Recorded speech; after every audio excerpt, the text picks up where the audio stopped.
Hey, I'm Mel. Hey, I'm Mol. Welcome to the Podyssey. With the GlioBabes. 2 girls. 2 brain tumours. What could possibly go wrong? Well, let's find out. In today's episode, we're bringing you something slightly different.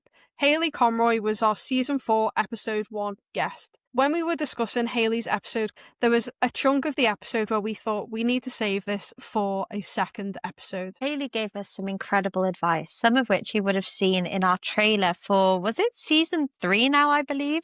Quite a while ago. Yeah, it really was. And it changed how we thought about the podcast and how we took approach to things, be that around us stumbling over our words or finding it slightly more difficult and trying to paint and very heavily edit this idea of perfection for podcast listeners, realizing that maybe that's not quite the message that we want to put across. We have been so excited to release this. It has been a long time coming, and we've both really benefited from the advice and the things that Hayley said, and we really hope that people in the community find it helpful as well. So Hayley, thank you so much for sharing with us and being vulnerable. And yeah, we really do hope you enjoy the episode. So without further ado, let's get straight into it. How do you, and what top tips do you have for us, for other advocates, for young people, for whoever listening this, forever listen? It's okay. Right, give me a minute.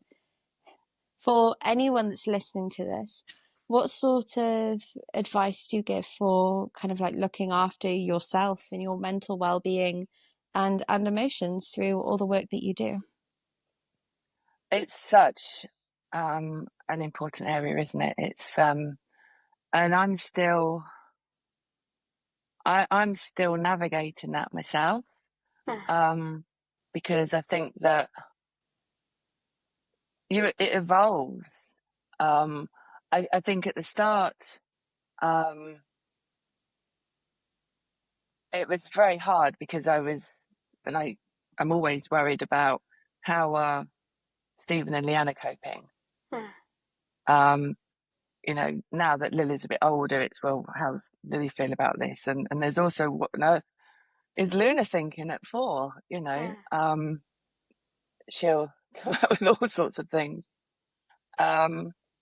And does she really get it? You know, she's still way too young. And I think I felt that I couldn't really talk to, you know, I had to be strong. And, you know, can't possibly talk to, it's really hard to, you know, to know who to talk to because everyone's feeling it. And I can see why Stephen doesn't want to talk to me too much about it, because it's just the same as I don't want to talk to my mum too much about it because I don't want to upset her, and Stephen probably doesn't want to upset me. And I think you know, in the early times, I was really lucky in the first few weeks after diagnosis. My boss was very understanding. I was working on I was just kicking up a really big project, but, you know, he and I agreed that I would just go on, put my out of office on for as long as I need to. It was a couple of weeks, I think.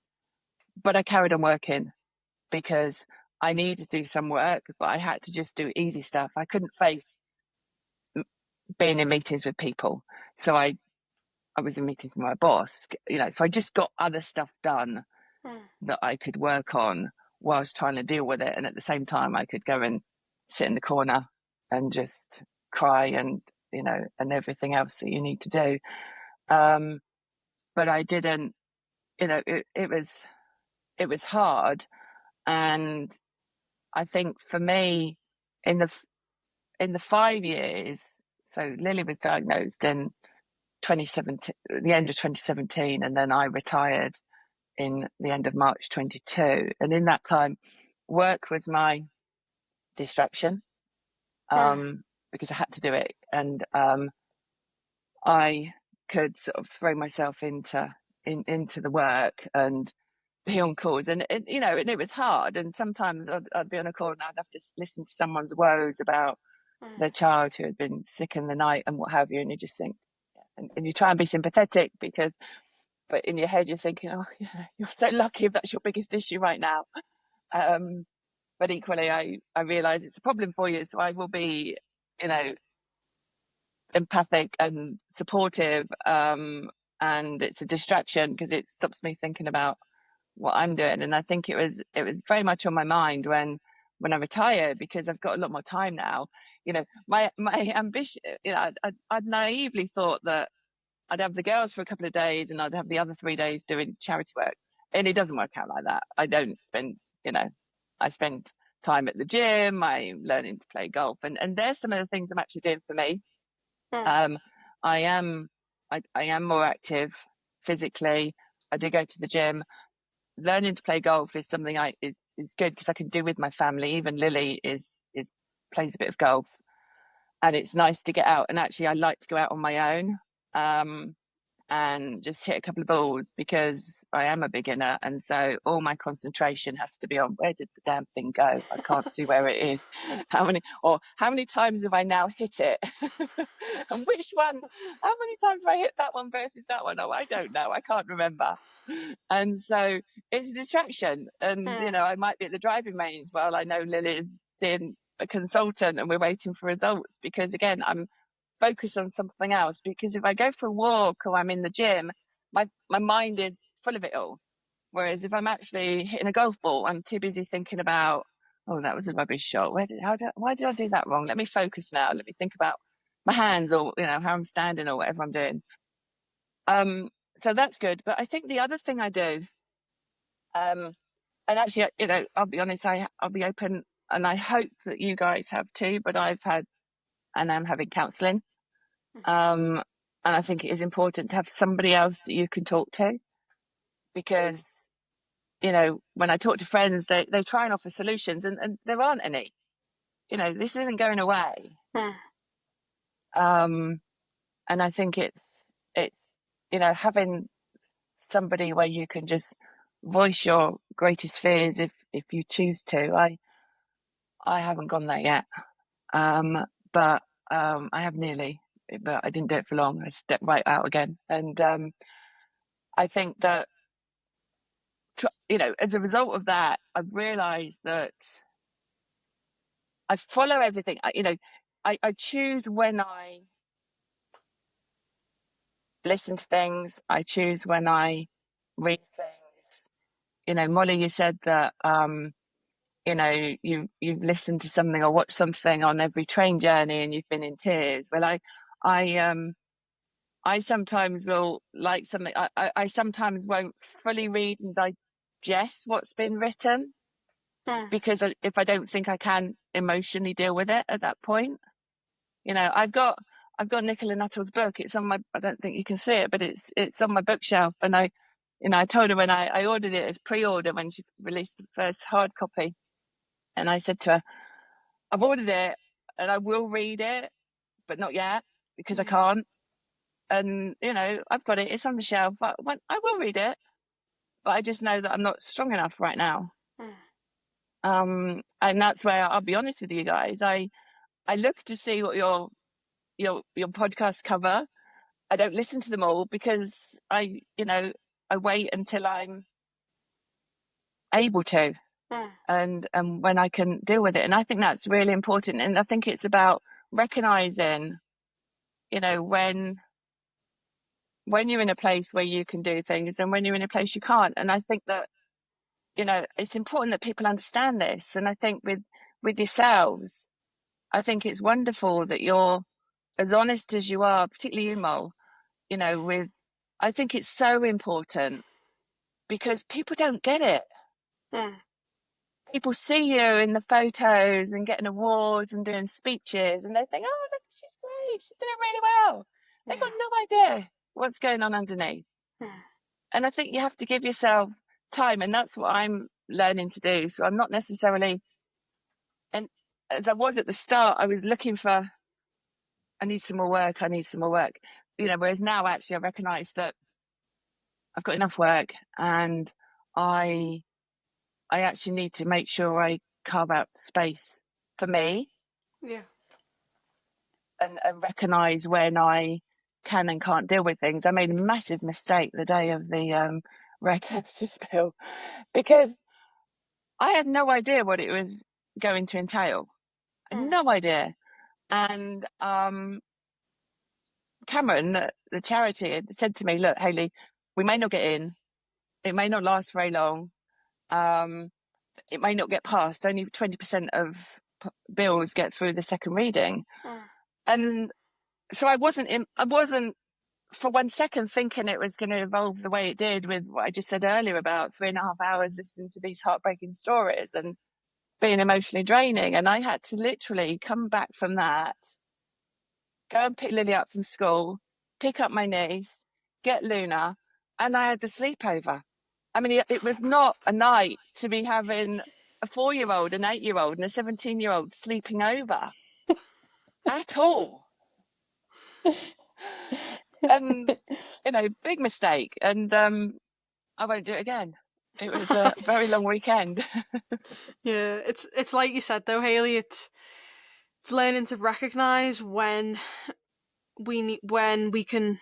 Sorry. It's learning to recognize when we can put ourselves into that space and when we can listen to podcasts or when we can watch something or read something. But I think being aware of that and knowing that is a thing, I think is powerful in itself, and that's looking after ourselves enough. Do you know what I mean? In terms of what we're exposing ourselves to and when. I had a visit this week actually to charity called the Children's Trust. It deals in children with severe brain injury, and in talking to the people there, they said that the thing they notice that stands out to them from brain tumours versus other brain injuries, in fact, is the fatigue. And I think that's probably also the same for other cancers. So, and that's what I'm learning with Lily, is that the fatigue that somebody with a low-grade brain tumour has, as well as a high-grade brain tumours, you may have had the operation, you may have had, the chemo or the inhibitor, whatever the treatment might be nowadays, or radiotherapy, and the tumour may not be growing. But the consequences it's got on your brain are immense and they're life-changing. And they have an impact on your mental health. And, we've got the vision that the brain tumour charity, that we want everyone with a brain tumour to live longer and better. Well, the better is trying to do something about when you've had your treatment, or even during the treatment, your quality of life is better, and that's all parts of it. And it is, what on earth can be done to help that fatigue, to help on the mental health side as well, because, you're not going to live better if your mental health isn't there as well. It's not just the physical side. And I think that certainly people I know who have had cancer treatment that's successful, or their cancer might be in remission. And I might be wrong. There's bound to be people that will listen and say, no, that's not true. But the people I've come across all seem to be doing well. Their cancer and the treatment hasn't left them with lifelong consequences. And I think that brain tumours are very different in that regard, because I think everyone with a brain tumour has an impact. And, when we're doing this podcast today, I think that, sometimes you guys, your words aren't always there, and you have to say it again, and you delete it, and no one's going to see that. But that's the reality, and people should see the reality. Called us out there. Until they see the reality, they're not going to get it. Yeah. And you've something key there as well. I've had so many issues, especially recently, not just in employment, but as a volunteer, where you try to explain, like, I'm not lazy, I'm trying my best. I need this to look different. I'm sorry it frustrates you. I can promise you that it frustrates me more. And I can promise you I am so embarrassed asking for it. And there are so many people that you could sit them down and explain, but they just don't understand. And there's some top like employers or people that run organizations that have lots of volunteers who really, you know, everyone needs to understand, but these people especially need to understand, and they don't. And then the backlash you get from that, and then finding that balance between, you know, I'm quite good at being able to go, well, I'll just write a LinkedIn post about it.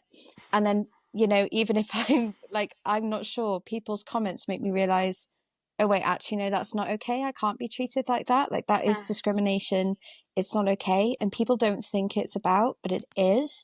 And the difference. And I did a post this morning, actually, on LinkedIn, but it won't be this morning when everyone's listening to this. So quite a while ago in May, about how physical appearance changing as well, and how everyone treats you so differently. And reflecting on that and kind of going, I had no idea the privileges I had before that are now gone, and I feel awful if I've ever subconsciously done that to someone else, which potentially I realistically I probably have without even knowing back then, before things are as they are now.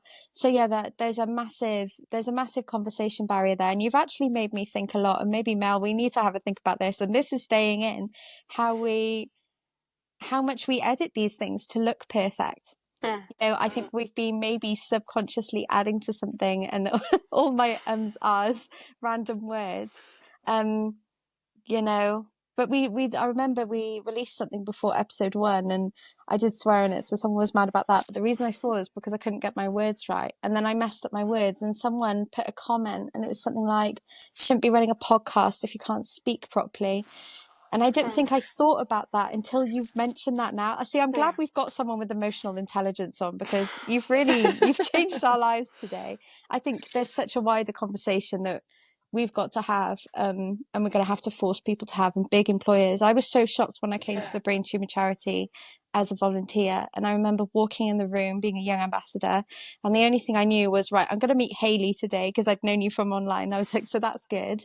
But otherwise I'm petrified, like I'm too scared to speak this or that. And then even though we're a year into the Young Ambassador program, every time I need help with something, I'm so scared to ask. And then when I do ask, one of the team are like, why are you embarrassed? Why? What's wrong? And because I'm not used to that anywhere else. And you think that it's wrong, and it's the barriers. And it does make me think then, if we feel that way and we're able to run a podcast and everything, how many other people are going, I'm not going to do these opportunities, I'm not going to do what I want, or I'm not going to ask for help, I'm going to suffer because other people's reactions are going to cause an issue. So there's a huge problem at the moment, isn't there? Yeah. I think it's terribly sad, and I think, you know, are you volunteering at the wrong charities, Mol? You know, because Hayley, never met anybody. We've had this conversation.